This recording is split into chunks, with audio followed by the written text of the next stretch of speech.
I'm glad to say that in the most recent data, there has been a turning of the corner on that, and the number of people with infections has gone down. But it has gone down from an exceptionally high level, and their most recent estimate is we're still at a stage in England where 1 in 55 people have the virus. To work through the system until we start to see significant falls in the numbers in hospital. This then looks at the number of people in hospital with COVID in the UK, and it is increasing all the time. It has been over the last several weeks and is now at an extraordinarily high level, as the Prime Minister has just said, but there is now a sign of this beginning to flatten out. In some parts of England, particularly the southeast, the east of England and London, there's now signs of some reduction in the numbers going into hospital, but at an incredibly high rate still. In other areas, there's still some increase in parts of the Midlands and the north of England, for example.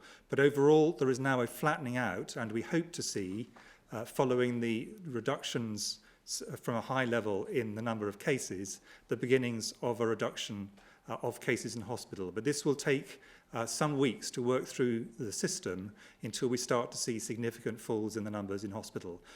And so you'll also want to know that our immunisation programme continues at an unprecedented rate. But I do want to say a word about severity and mortality.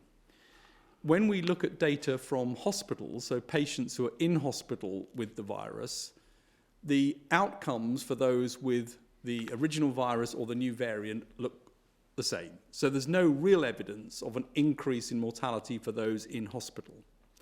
However, when data are looked at in terms of those who've been tested positive, so anyone who's tested positive, there is evidence that there's an increased risk for those who have the new variant compared to the old virus. Now, that evidence is not yet strong. It's a series of different bits of information that come together to support that. And I want to put it into context as to what it might mean, but stressing that these data are currently uncertain and we don't have a very good estimate of the precise nature or indeed whether it is overall increase, but it looks like it is. And I want to give some context.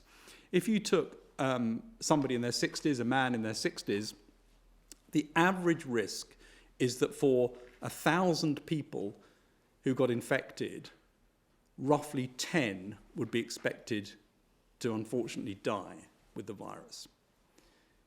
With the new variant, for 1,000 people infected, roughly 13 or 14 people might be expected to die. So that's the sort of change for that sort of age group, an increase from 10 to 13 or 14 out of 1,000. And you will see that across the different age groups as well, a similar sort of relative increase in the risk.